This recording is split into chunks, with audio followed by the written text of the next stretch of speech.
you know, either younger than us or, you know, passed and retired. So why not? You know, I want to challenge myself. The best always looking to fight the best and challenge themselves, you know, and why not, you know, challenge. Terence Crawford can't beat him, right? This is a money grab for Terence Crawford. It's just a situation where Terence Crawford is trying to fill up his bank account opposed to actually his leg. But if you study Floyd closely, like I have, you will notice that he never wastes any steps while he's in the ring. Terence Crawford reportedly accepts Floyd Mayweather's fight offer during a live interview with Stephen A. Smith. Crawford explains that for him, boxing is about testing limits and taking on challenges no matter how big they seem. He emphasizes that the best should face the best, and he is ready to step forward once again. With calm confidence, Crawford makes it clear that stepping in with Mayweather is simply another chance for him to prove himself and push past every expectation. Because this is Terence the businessman talking, right? They got to pay the cheddar to make it better, right? For sure, for sure. All money ain't good money, so you got to know that. Okay, fair enough. I hate to use the word easy, but at times it did feel like you were, you know, having a really easy time out there. Were you expecting it to play out that way? Listen, it's never easy, you know. Stephen A. Smith has always spoken boldly in his sports coverage, and boxing is no different. When he praises Terence Crawford for becoming a 4-division world champion, it isn't just casual admiration, but recognition of an achievement that is extremely rare today. In an era where fighters often avoid moving across divisions because of the risk, Crawford's ability to dominate in 4 weight classes puts him in a special category.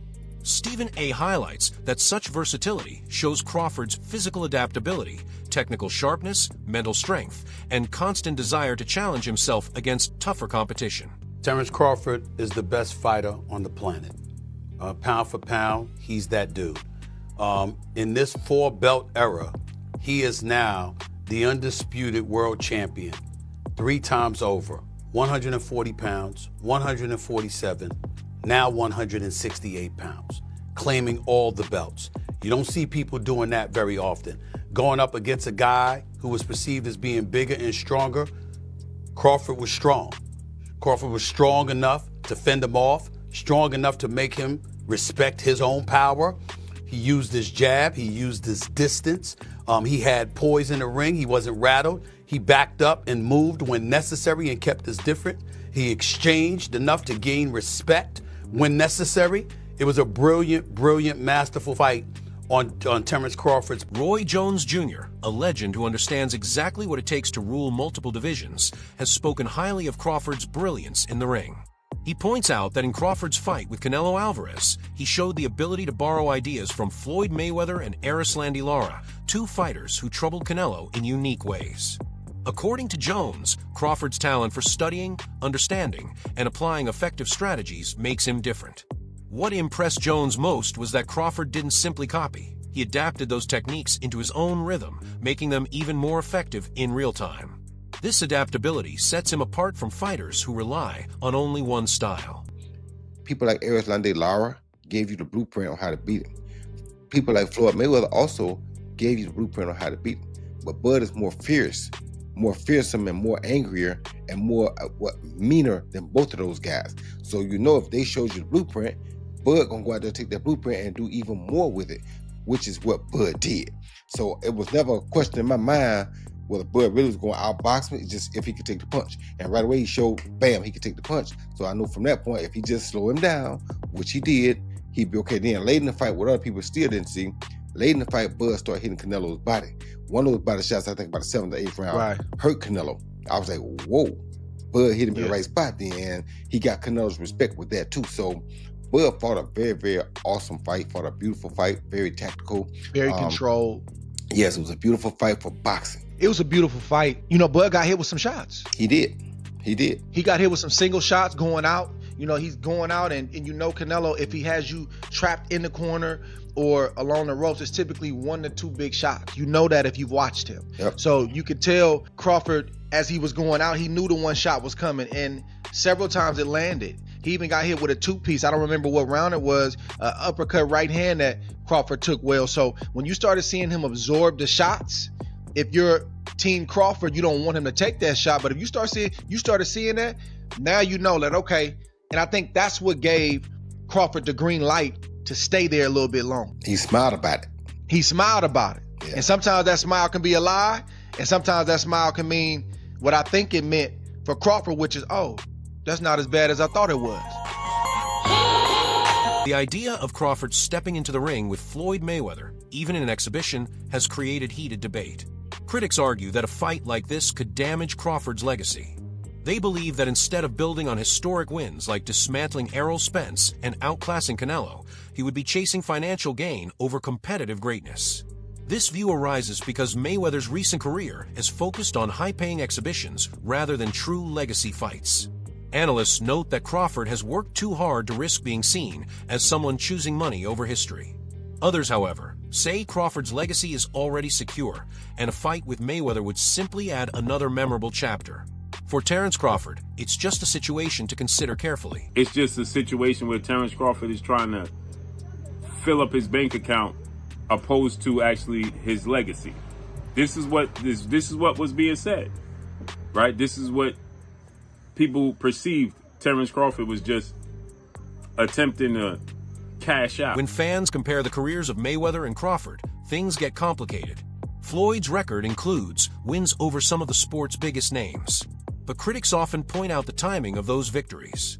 Canelo was still young when he fought Mayweather, and Pacquiao was injured during their highly awaited 2015 showdown.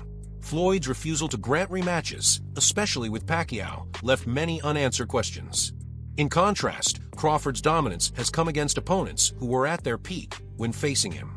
This comparison fuels endless debates about whether Mayweather's perfection was more about skill or strategic matchmaking. Floyd Mayweather is still greater than Terence Crawford. We need to really talk about this now. A lot of you guys are putting Crawford a bit too high. If you want to say Crawford could beat Floyd, I'm more open to that conversation, but when you're lining up the careers, I'm going to say Floyd every time. While they're both 5 division, Bud has become 3-time undisputed, but he's only fought 10 world champions to Floyd's 25 world champions. You can't take away the 5 division, 3-time undisputed. In terms of accolades, yeah, he probably gets the nod over Floyd. I say their accolades are about relative, considering Floyd Mayweather won Fighter of the Decade as well. But when you get to the resumes, Pacquiao, Oscar, Canelo, Cotto, Mosley, Castillo, Marquez, Zab, Gotti, Hatton, and Corley. There's probably way more people that this guy just didn't name. And then when you get to Bud's resume, not saying it's just bad, but the only names that's really worth mentioning is going to be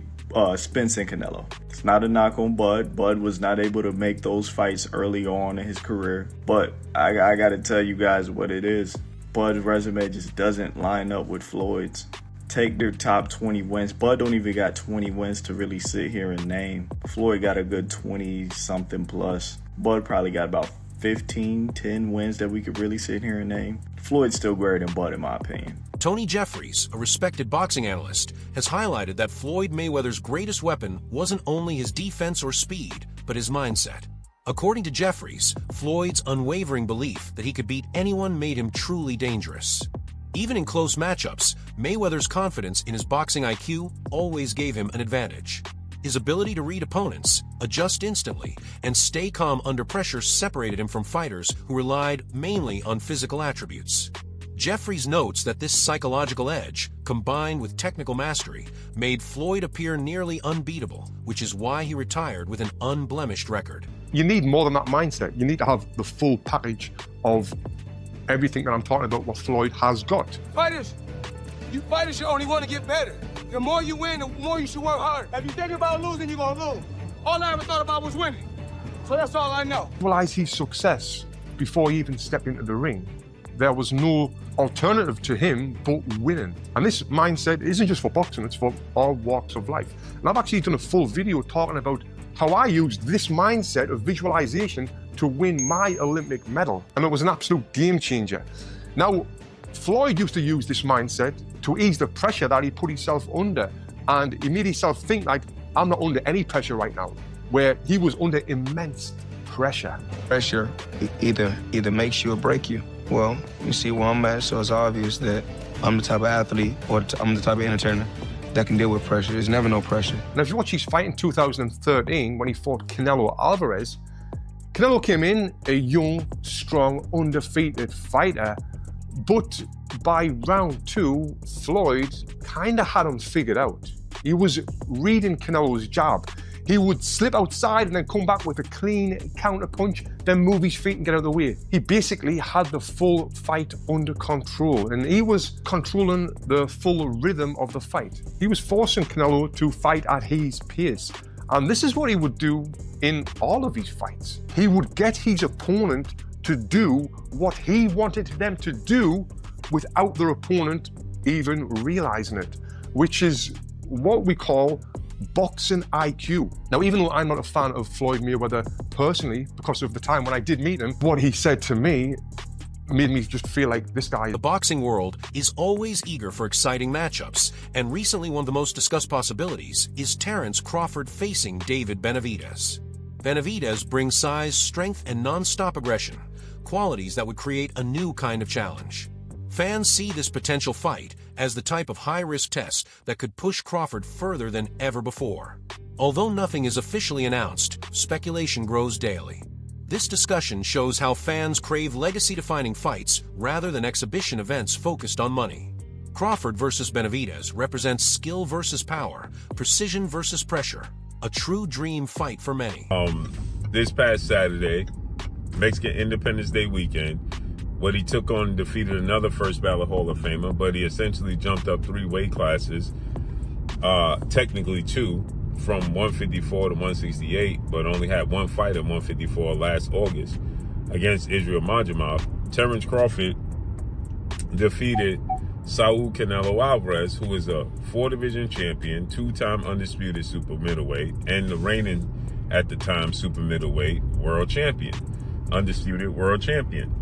And Terence Crawford beat him handily and convincingly. And because he beat him so easily, now the 63 win, 3 loss, 2 draw, 39 win by way of knockout, biggest threat has been now imposed on Terence Bud Crawford. And that's the Mexican Ecuadorian monster, David Benavidez, who is a 2-division undefeated world champion, is the 2-time WBC super middleweight and reigning WBC light heavyweight, 175-pound champion, who has a record of 30 wins, no loss, no draw, 24 wins by way of knockout. He stands 6'2" with a 75-inch arm. This is a fight that David Benavidez has been calling for Canelo Alvarez when he was at 168, and Canelo Alvarez strategically maneuvered around him. But Canelo Alvarez is 5'7", with a 70-inch arm reach, started his career at 147 pounds, made his real name at 154 pounds. He's not a big guy, okay? And styles make fights. Benavidez is 6'2" with a 75-inch arm reach. His last fight at 168 against Demetrius Andrade, he rehydrated to 193. So he's a big guy. Canelo Alvarez probably rehydrate to 182, maybe 185 max, right? He's not a big guy. Comparing Floyd Mayweather and Terence Crawford is a debate with no clear winner. Both fighters faced elite opponents in their eras, and both dominated convincingly. Floyd's perfect record and defensive brilliance made him the standout of his generation, while Crawford's ability to climb weight classes and still dominate is equally remarkable. What complicates the argument is that their eras, opponents, and circumstances differ too much for a direct comparison. In the end, declaring one greater than the other might be impossible, but together, they represent the highest level of boxing excellence. Oh my goodness, I said that was going to happen. If Crawford was to win, we're going to be seeing a lot of these debates on whether or not Floyd Mayweather or Terence Bud Crawford is going to be better. Now, this is going to be a debate for a long, long time. I'm talking about one of those debates like LeBron versus MJ, Messi versus Ronaldo. It's one of those. And the thing is, I can get behind it. Let me go ahead and say this. When it comes to resume, I do think we give Floyd Mayweather the edge. I mean, he beat a bunch of champions. He reigned for a long time. While Crawford, his resume is heavily criticized, and he's just not getting, his kind of respect for beating Errol Spence and Canelo Alvarez. But if we're talking strictly off of skills, this is where things get really, really tough to talk about. I think a fair assessment of this matchup would be Floyd Mayweather wins from 135 and 140, while Crawford wins from 147 to 154. And I say that because I feel like Floyd's style changed once he got to welterweight. He became a more defensive fighter, and he just wasn't as much focused on offense. And knowing this, I feel like Crawford would have had a much better chance of handling him. And we all know, Crawford was an absolute monster at welterweight. But hey man, like I said, this is going to be a debate for a very long time. And I can't wait to hear all the talk about it. But I'm curious on your thoughts. Who do you think wins in the fight? Floyd or Terence Crawford? Let's talk about it, and follow me for more boxing talk. Greg Hackett's comments about Crawford's win over Canelo perfectly capture the meaning of that moment. By calling Canelo the best in boxing, Hackett highlights how dominant and feared Canelo had been for over a decade. Crawford's ability to not only challenge him, but control and dismantle him marked a major shift. In Hackett's view, Crawford has now become the new predator in the sport, the fighter others fear, the man at the very top. This victory didn't just strengthen his record, it changed the boxing landscape, making Crawford the hunter who defeated the shark. Because you got to remember, Canelo is the guy right now in the sport that's supposed to be the man, you know, big bad wolf. You beat him, you the wolf. Now it's like, you know what I mean? Like, all right, who else I'm gonna fight? You beat the shark, you beat the wolf. Right. Damn. Like, you know what I mean? Ain't no more ops out there. It's ops out there, but who gonna make them really want to get up? That's the shit gotta make sense. Like you said, you be the shark, and then you be the wolf. Yeah. But there's the monster. Yeah, there is, but that's like a real monster. Bro, that's to me it don't make sense. But that's really what a monster. Yo, is that proof? All right, we got the legendary Pape in the building. Legend. But what makes sense? Like, what makes the most sense? I know you said get a line of suits, Brooks Brothers. Yeah, you know what I'm saying? Your line of suits, get your money. Go ahead and get the easy money. You ain't got to sweat no more. What's up, boy? Not saying you ain't got to work, you ain't got to sweat. What's that? He's paved a career where he could sit down at a table and get this money. He could come out with a Terence Crawford series now, just whatever, doing whatever he like to do. People gonna watch it. Nobody, the fighting part, people don't understand what it's like to be a fighter. A lot of times fighters really don't be interested in certain fights. It's cause when a guy see himself up here and then fighting a guy down here, it don't interest him. So therefore when he train, he not gonna really train. He gonna train, but he not gonna train. He not gonna listen. He gonna feel like his coach taking it too serious, and he's like, man, we ain't. Crawford's victory over Canelo Alvarez was a career-defining achievement that lifted him above any remaining doubts. Before that, his destruction of Errol Spence had already silenced many critics. Against Spence, Crawford showed complete control from start to finish. But dismantling Canelo, a fighter considered nearly unbeatable, cemented his place in history. Analysts now widely agree that with these wins, Crawford has ended any debate about belonging among the all-time greats.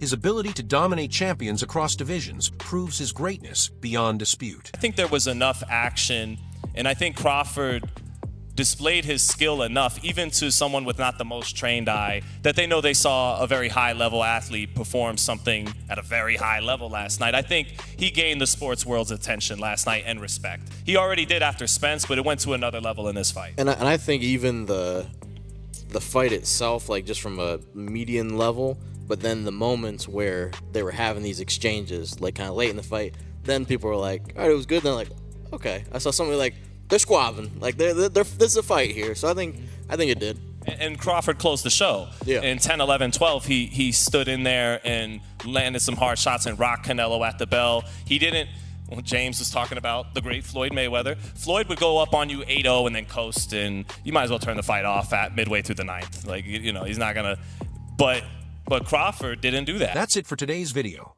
Stay tuned. Until next time.